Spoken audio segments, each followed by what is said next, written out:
Bonjour et bienvenue à cet entretien exclusif qu'accorde à la Cameroun Radio Television le nouvel ambassadeur de l'Union européenne au Cameroun. Cette interview vient au lendemain de la célébration de la Journée de l'Europe cette année. La Journée de l'Europe qui consacre ainsi l'existence même de l'Union européenne, une association de 27 États qui a construit son image, sa diplomatie sur le développement partout dans le monde dans un contexte extrêmement difficile. L'Union européenne fait preuve de la résilience dont beaucoup de sociétés parlent aujourd'hui dans le monde. Pour sa première interview exclusive en terre camerounaise, notre invité ce soir est M. Jean-Marc Chatenier. Excellence, bonjour et bienvenue d'accepter l'invitation de la Cameroun Radio Television. Bonjour, merci beaucoup pour votre invitation. Excellence, Monsieur l'ambassadeur, la Journée de l'Europe est une émanation de la déclaration de Robert Schuman en 1950. Le document fondateur de ce que nous appelons aujourd'hui l'Union européenne. À l'époque, on pouvait parler de la communauté européenne. Depuis presque 75 ans, il y a un grand homme, Jean-Marie France Giroud, qui qualifiait en 1984, je vous donne la citation, « Nous sommes dans une société d'une institution dont on parle le berceau vide où il n'y a pas d'enfants. » C'est bien de qualifier l'Union européenne aujourd'hui? Écoutez, je crois que ça a beaucoup changé depuis 1984. Pour ne rien vous cacher, je n'étais pas forcément des opinions déjà de Marie-France Garot en 1984. Mais depuis 1984, l'Union européenne est passée de 9 États membres à 27 États membres. Elle est passée de 150 millions d'habitants à 450 millions d'habitants. Il y a eu plusieurs traités, le traité de Maastricht, le traité de Lisbonne. Nous avons évolué vers davantage d'intégration. Et l'Europe, plus que jamais, pour moi maintenant, représente une espérance. Elle représente une espérance pour un certain nombre de peuples. Vous savez qu'il y a encore 9 États qui sont candidats pour entrer dans l'Union européenne. Et parmi ces 9 États, il y en a 4 qui connaissent un petit peu des crises en ce moment, enfin, qui connaissent parfois des grosses crises, que sont l'Ukraine, que sont la Géorgie, que sont l'Arménie, que sont la Moldavie. Et il y a beaucoup de manifestations dans ces pays où les gens sortent le drapeau européen, où ils s'enroulent du drapeau européen, où ils en font le drapeau de liberté, ils en font le drapeau de l'avenir. Et moi, ça me meut énormément. L'Union européenne, c'est une construction qui date pendant longtemps, depuis même la conférence de Vienne, ou bien le congrès de Vienne de 1815, lorsque George Canning, le premier ministre britannique à l'époque, parlait que chacun pour soi, même Dieu pour nous tous. Il ne voulait pas faire partie de l'Union européenne. Lorsque j'écoute les citations, l'évocation que vous faites aujourd'hui des membres qui sont candidats, vous pensez que vous restez constant dans la construction européenne? Oui, je crois qu'on reste constant. Alors vous avez cité cette citation. Alors l'Union européenne, elle est née véritablement en 1958, la CE, et donc 1950, bien sûr, le discours de Robert Schuman. Mais ce qui est très fort, c'est que dans les années 50, il y avait un autre homme d'État britannique, un petit peu plus connu, qui s'appelait Winston Churchill, et qui a dit « Il nous faut les États-Unis d'Europe ». Et quelque part, on a besoin effectivement, parce que nous sommes nombreux en Europe, on s'est fait la guerre pendant longtemps entre nous. Fort heureusement, on a arrêté. On a décidé de se mettre ensemble pour construire des sociétés plus justes, plus prospères entre nous. Et quelque part, c'est cette unité auquel qu'on aspire à construire. Et je crois qu'il y a véritablement une adhésion. Alors, c'est pas un long fleuve tranquille. Tout le monde n'est pas toujours content. Il y a des, mais ce qui est essentiel dans l'Europe, c'est que malgré toutes les crises que nous connaissons, nous arrivons à les traverser, nous arrivons à les surmonter, et nous avons je dirais, l'Europe est un extraordinaire appareil de résilience, pour employer un terme moderne. Nous sommes capables de faire face aux crises, de les surmonter et de sortir plus fort avant qu'après. La déclaration de Robert Schuman, document fondateur de ce que nous appelons aujourd'hui l'Union européenne, intervenait au 5e anniversaire de l'affaire de la Deuxième Guerre mondiale qui a déchirer les sociétés européennes et donner l'idée de l'élimination absolue de la rivalité franco-allemande, source de tensions meurtrières auparavant. Est-il logique de conclure qu'il y a la paix aujourd'hui en Europe, c'est parce que les rivalités franco-allemandes sont disparues? Écoutez, il y a toujours je ne veux pas dire une rivalité, mais il y a toujours une compétition, il y a toujours des relations diplomatiques, c'est toujours deux États souverains. Mais l'Europe, c'est pas uniquement la France et l'Allemagne. L'Europe, comme je disais tout à l'heure, c'est maintenant 27 États membres. C'est des États latins comme l'Espagne, l'Italie, la Grèce, Malte. C'est des États nordiques comme la Finlande, comme la Suède, comme le Danemark. C'est des États de l'Europe de l'Est comme la Lettonie, la Lituanie, la Pologne. C'est l'Irlande. Donc c'est un ensemble en fait. Et c'est un ensemble. Bon, il y a eu des guerres, bien sûr, entre la France et l'Allemagne, mais pas uniquement. On a connu de très nombreuses guerres au XVIIe, XVIIIe, XIXe siècle entre la France, l'Espagne, les provinces italiennes, les provinces allemandes, l'Empire austro-hongrois. Donc ça, c'est vraiment l'Europe, c'est quelque chose qui met fin à ces guerres. Et l'aspiration, juste après la fin de la Seconde Guerre mondiale, l'aspiration des grands pères fondateurs de l'Union européenne, bien sûr Schuman, bien sûr Jean Monnet, bien sûr Konrad Adenauer, bien sûr De Gaulle, et ensuite d'ailleurs François Mitterrand, Helmut Kohl, c'est de dire plus jamais ça, plus jamais la guerre entre nous, la paix. Construisons cette paix. Nous ne voulons plus connaître les horreurs que nous avons nous-mêmes connues ou que nos parents avaient connues. Donc c'est un mouvement fort pour dire, voilà, quelque part, construisons une nouvelle société. Et c'est ce qu'on essaye de faire maintenant depuis, effectivement, près de 75 ans. Vous avez voulu construire une nouvelle société avec une valeur commune pour les 27 États, aujourd'hui, après le départ des Britanniques. Et cette valeur s'appelle la démocratie. Et l'Union européenne est considérée également comme un modèle d'intégration continentale. Quels sont les piliers sur lesquels ce modèle est basé? Bon, c'est ce que vous venez de citer. D'abord, c'est le partage d'un certain nombre de valeurs et de principes démocratiques, de respect des droits de l'homme. C'est ensuite une construction plus institutionnelle, une construction économique, parce que l'Europe, ça a été aussi un modèle d'intégration économique. Se dire, par le commerce, par les échanges économiques, on va être aussi plus fort ensemble. Et c'est comme ça que Robert Schuman a lancé en 1950 la communauté économique du charbon et de l'acier. C'est comme ça qu'a été créée la communauté économique européenne en 1958. Et ensuite, on a évolué vers davantage je dirais, d'intégration politique, d'intégration sociale. Sous les 27 pays membres de l'Union européenne, 19 partagent une monnaie commune qu'on appelle l'euro. La Suisse ne fait pas partie de l'Union européenne, mais elle fait partie de l'espace Schengen. La politique dédiée à l'immigration, les visas par exemple. Comment se vit au quotidien cette cohabitation curieuse? Pour moi, ce n'est pas une cohabitation curieuse. C'est en fait, au fur et à mesure, on en a parlé un petit peu tout à l'heure, l'Europe s'est élargie. Nous étions 6 en 1958. Nous sommes passés à 9 en 1972. Nous sommes passés à 15 en 1995. Puis à 28, et puis il y a eu le départ du Royaume-Uni, maintenant 27. Quand on s'élargit, ça devient de plus en plus difficile de mener sur tous les sujets des politiques identiques.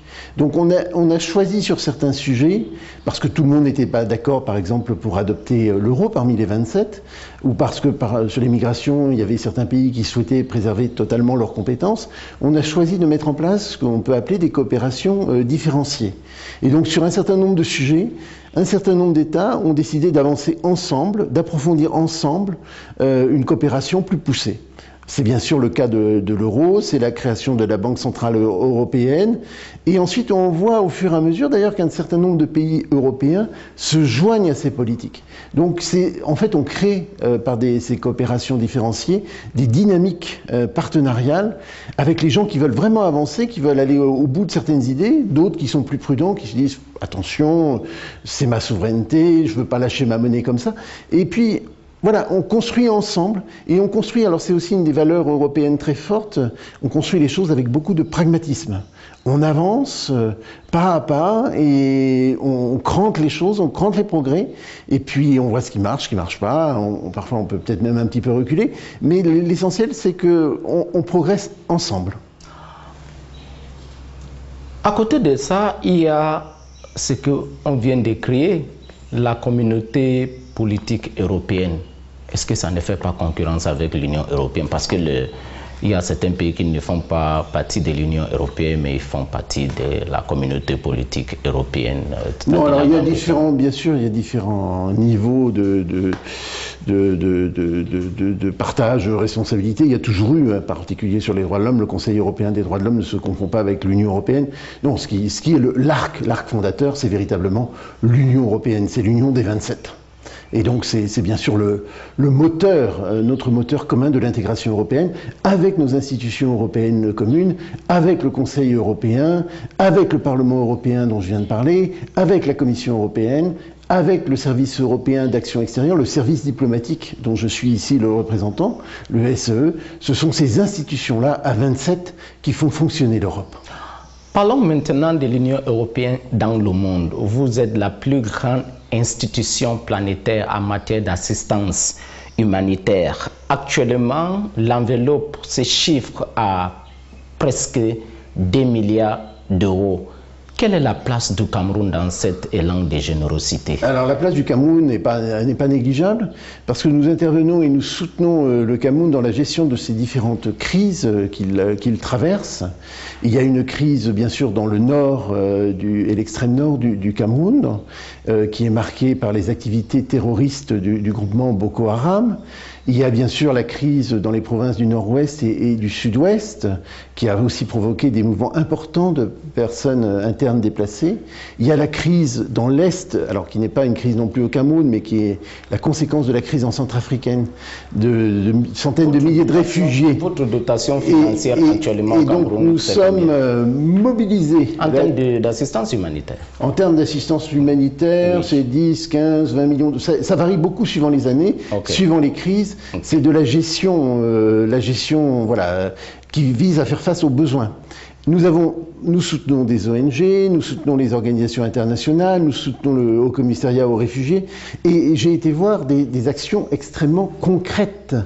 J'ai été rencontrer des personnes déplacées qu'on aidait, auxquelles on apportait véritablement de l'aide. Enfin, c'est pas virtuel toutes ces sommes. On peut parler de dizaines de millions d'euros, mais ce n'est pas virtuel, c'est réel, c'est de l'aide concrète. J'ai vu des puits qu'on avait fait creuser. Donc voilà, c'est du pragmatique, c'est du tangible, c'est du concret.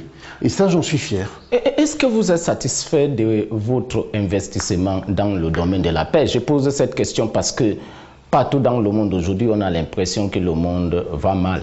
Il y a les guerres partout. Il y a des guerres dans beaucoup d'endroits. Il me semble que l'investissement dans le domaine de la paix aujourd'hui, c'est simplement le salaire pour les gens envoyés pour discuter, manger, dormir dans les hôtels. Non. Là, je pense que je ne partage pas tout à fait votre avis. Enfin, je ne partage pas votre avis. Je pense que nous vivons d'abord dans un monde, vous avez raison de le dire, dans un monde de crise. On a retrouvé un monde de crise. Hein. Les crises, ces siècles passés ont toujours été là, mais on voit bien qu'il y a une dimension de crise. Il y a les crises, il y a les guerres, mais il y a aussi d'autres crises qui viennent se surajouter à ces guerres. Il y a la crise climatique, les crises alimentaires, l'accès aux produits. Enfin, il y a beaucoup de choses qui se jouent en ce moment. Sur la paix, bien sûr, l'Europe porte partout un discours de paix. Elle le porte à l'ONU, à l'Organisation des Nations Unies.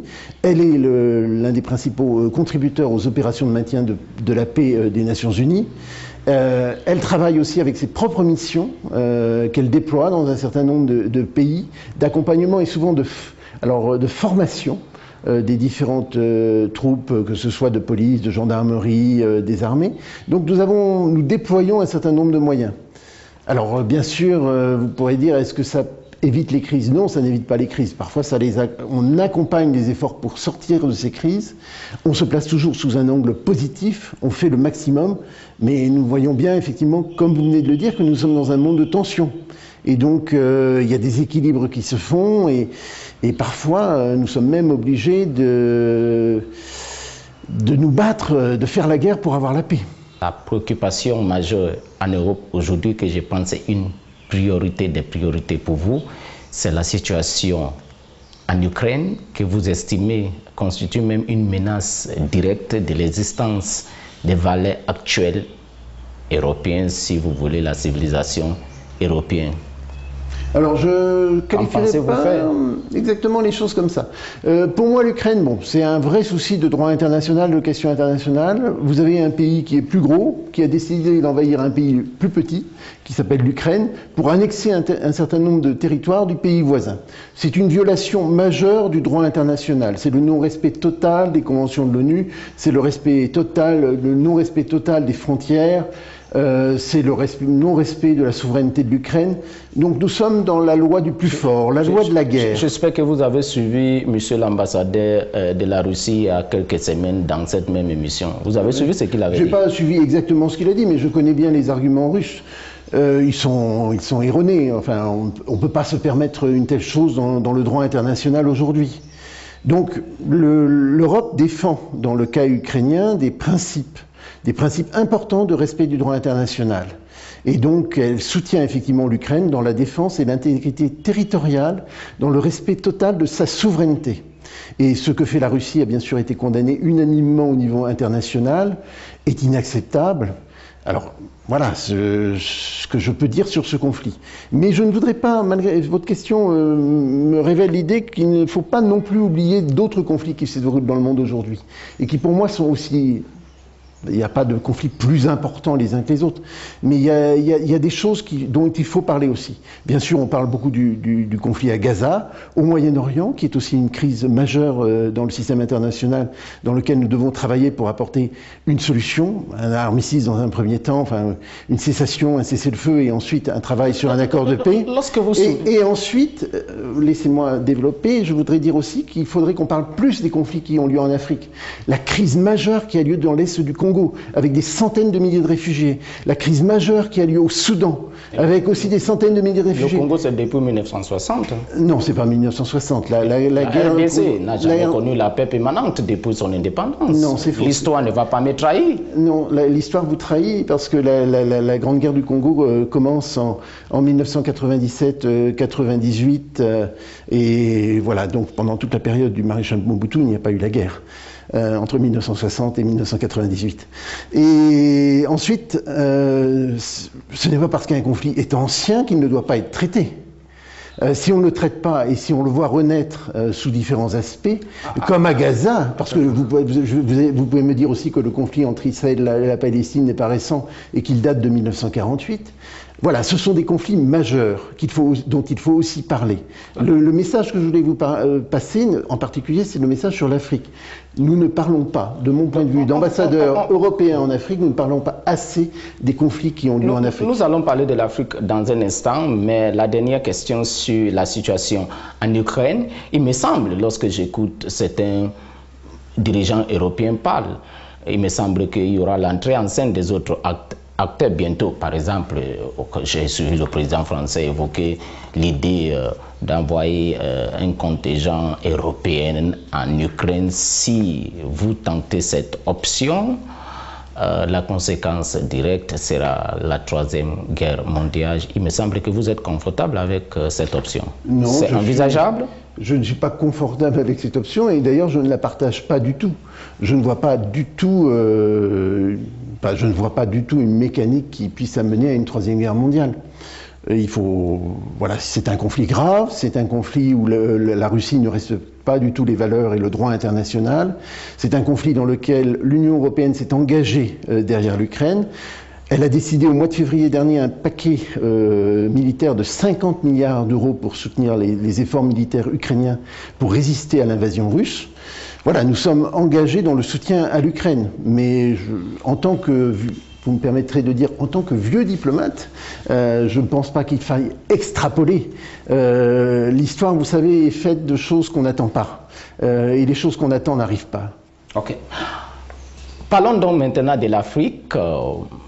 L'une des parties de la planète où vous êtes présent actuellement pour la période 2021-2027, vous avez décidé d'injecter environ 150 milliards d'euros. Beaucoup des Africains estiment que c'est les chiffres entre les chefs d'État, les ministres des Affaires étrangères, les ministres des Finances, les ministres de l'économie. Quand vous arrivez dans les vies quotidiennes, il y a absolument rien. Pouvez-vous me dire qu'est-ce que vous faites concrètement en Afrique pour le développement? Alors, c'est un programme qu'on appelle Global Gateway, qui n'est pas que pour l'Afrique, hein, qui est aussi pour l'Amérique latine, pour l'Asie, pour le monde, qui est une idée de relier le monde et de favoriser les connexions physiques, humaines, digitales, enfin, beaucoup de choses. Alors, effectivement, quand on fait des grands cumuls d'annonces comme ça, on ne voit pas ce que ça représente. Moi, je voudrais vous dire en termes très simples ce que ça peut représenter ou ce que ça va représenter pour un pays comme le Cameroun, sur deux sujets. Le sujet des corridors stratégiques. L'Union européenne, avec l'Union africaine, a déterminé qu'il y avait 10 corridors qui devaient être construits, stratégiques, pour faciliter le commerce, faciliter les échanges, faciliter le développement économique. Sur ces 10 corridors, il y en a 2 qui sont au Cameroun. Un premier qui traverse le Cameroun. Le premier vient de Libreville et va jusqu'à Djamena. Et très concrètement, qu'est-ce que ça veut dire ce corridor économique? Ça veut dire des investissements économiques européens, dont un que je vous invite à visiter, qui est le pont sur le Logone, que nous sommes en train de terminer et que les autorités camerounaises souhaitent inaugurer d'ici la fin de l'année. Un autre projet très concret, c'est la voie de contournement de Yaoundé, sur lequel nous sommes en train de travailler, alors qui n'est pas encore en place, mais bien sûr là ce sont des études qui vont être mises en place et faites pour ça. C'est bien sûr la route Ngaoundéré-Garoua. C'est voilà, des projets très concrets. Il y a une autre route, un autre corridor stratégique qui est Douala-Kampala. Donc la route Est-Ouest. Là aussi, c'est un travail que nous faisons sur un certain nombre d'infrastructures pour mettre en place ces corridors. Le second... À réaliser en 2045? Non. Il y a des projets qui sont en cours de finition. Je vous citais le pont sur le Logone. Il y a le pont sur le Ntem qui va relier la Guinée équatoriale au Cameroun, qui va être aussi mis en place dès l'an prochain, enfin qui va commencer à être construit dès l'an prochain. C'est des projets qui sont mis en place 2-3 ans, on n'est pas sur des dizaines d'années. Deuxième grand axe, l'énergie. L'énergie et l'énergie verte, la transition. Au Cameroun, il y a quelque chose de très matériel que je vous invite à aller visiter, c'est le barrage de Nachtigal. 50% de financement européen, un barrage de 400 MW qui n'approvisionne pas encore au jour d'aujourd'hui les villes de Yaoundé et Douala, mais qui d'ici la fin de l'année va approvisionner ces villes-là. Entendu. L'actualité de la coopération l'Union européenne-Cameroun est également marquée par l'accord de partenariat économique que vous avez signé il y a quelques années. Pour les opposants au gouvernement du Cameroun estiment, dans une expression bien connue, Yaoundé a vendu le Cameroun à Bruxelles. Que répondriez-vous? Que Bruxelles a vendu l'Europe au Cameroun, puisque si on regarde objectivement les chiffres de la balance commerciale... Je répète que Yaoundé a vendu le Cameroun à Bruxelles. Et moi je dis que Bruxelles a vendu l'Europe au Cameroun, et je vais vous dire pourquoi. Parce que en fait, les chiffres de la balance commerciale, si vous regardez objectivement les chiffres de la balance commerciale entre l'Europe et le Cameroun, qui est en déficit? C'est l'Europe. Il y a plus de produits camerounais qui sont exportés vers l'Europe que de produits européens qui sont importés au Cameroun. Vous savez qui est le premier importateur de produits ici? C'est pas l'Europe, c'est la Chine. J'ai rien contre la Chine, mais c'est pas l'accord de partenariat économique qui fait que la Chine importe le plus de produits au Cameroun. Qui est le premier partenaire commercial sur lequel le Cameroun exporte ses produits? C'est l'Union européenne. Plus de 50% des exportations camerounaises partent vers l'Europe. Alors c'est quand même un sacré accord pour être défavorable au Cameroun. Et quand ça arrive à Marseille, quand ça arrive à Antwerp, en Belgique, quand ça arrive dans les autres métropoles économiques européennes, lorsque les marchandises sont déjà arrivées là-bas, vous dites que ce n'est pas conforme avec les standards européens, mais à la fin de la journée, vous ne les retournez pas. Non, on ne les retourne pas, ce sont les chiffres de la balance commerciale. Non, il n'y a aucune discussion, c'est la balance commerciale. Là, c'est des chiffres voilà, froids que vous retrouvez dans des statistiques de produits importés et exportés. Alors ensuite, vous avez raison. Vous pensez vraiment que l'accord économique est gagnant-gagnant avant la dernière question? Ah oui, totalement gagnant-gagnant. Ce que je voulais vous rajouter aussi sur... Mais c'est une expression vide en diplomatie. Oui, mais c'est pour ça que derrière gagnant-gagnant, je voulais vous dire que ce qu'on faisait, c'est quand même un apport, d'abord sur deux sujets, un apport très concret. D'abord, il faut que vous sachiez que l'accord de partenariat économique, il y a 30% d'importations européennes qui ne sont pas concernées. Toutes les importations européennes qui touchent les produits camerounais doivent payer des droits de douane et de taxes. Donc on protège les produits camerounais. Et puis ensuite, là aussi, il y a un effort à faire, on en discute beaucoup. Il y a effectivement, vous l'avez cité, mais pas totalement la façon dont j'aurais cité, il y a un effort de mise à niveau à faire pour les entreprises camerounaises pour qu'elles répondent aux normes européennes et qu'elles puissent encore plus exporter de produits finis. Et là, il y a un gros travail de partenariat. Et là où on peut être gagnant-gagnant, et je voudrais revenir sur votre win-win, c'est effectivement que moi, je voudrais qu'on importe plus de machines-outils, de produits, d'installations de production, donc plus de produits européens sur ces installations de production, qui permettent aux producteurs camerounais de développer la transformation et de leur permettre d'exporter des produits transformés. Donc gagnant parce que plus de produits européens sur des outils de production et gagnant pour le Cameroun parce que plus de produits camerounais sur le marché européen. Avant la dernière question, Excellence, cette question qui vient dans mon esprit pour l'instant, cette année il y a naturellement les élections au Parlement européen et au Cameroun, il y aura bientôt les élections l'année prochaine. Si le calendrier constitutionnel électoralement établi est respecté, il y a un élément sur ces élections qu'on appelle les inscriptions sur les listes électorales. J'ai lu dans les réseaux sociaux, comme nous vivons dans un monde où il y a trop de fake news, que l'Union européenne entre en scène pour encourager les Camerounais à s'inscrire dans les listes électorales. Si c'est vrai, Yaoundé va considérer ça comme une ingérence dans les affaires intérieures du pays. Est-il vrai ou bien c'est une autre fake news? Nous n'entrons pas dans les affaires intérieures du Cameroun, bien évidemment. Partout dans le monde, nous soutenons, comme en Europe, le fait que les électeurs s'inscrivent, le fait que les électeurs aillent voter. J'appelle d'ailleurs mes partenaires, mes concitoyens européens à aller voter au mois de juin pour le Parlement européen. Sur les inscriptions électorales, nous sommes en travail et en coopération notamment avec ELECAM et avec un certain nombre d'organisations de la société civile, en partenariat avec le gouvernement camerounais, évidemment, pour encourager et favoriser les inscriptions sur les listes électorales. Enfin, la journée de l'Europe 2024 a donc eu lieu cette semaine. Sur quel signe avez-vous célébré et quelles sont les projections lorsque vous regardez le monde aujourd'hui? Alors, le signe que j'ai voulu passer, c'est agir ensemble. Agir ensemble, être ensemble, faire ensemble, construire ensemble. Nous sommes dans un monde qui va mal, pour différentes raisons. On en a parlé de certaines. Un monde qui va mal, vous avez deux possibilités. Une tentation qui est celle de l'isolement. Je vais être plus fort tout seul, je vais m'en tirer, je ne vais pas coopérer avec les autres, ça va être moi le plus fort, je vais taper sur les autres. Et c'est le réflexe un peu nationaliste qu'on a en Europe, qu'on a aux États-Unis, qu'on retrouve aussi dans certains pays africains. Donc chacun pour soi.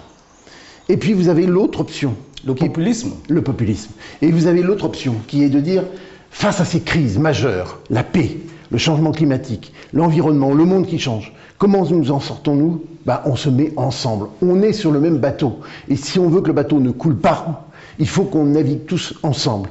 Et donc cette action ensemble, nous devons la faire dans le cadre pour moi d'un partenariat qui s'inscrit dans la longue durée, qui est revu aussi par l'accord de Samoa, donc c'est aussi un petit peu un signal que j'envoie. On a signé un nouvel accord de coopération avec les pays ACP l'an dernier à Samoa.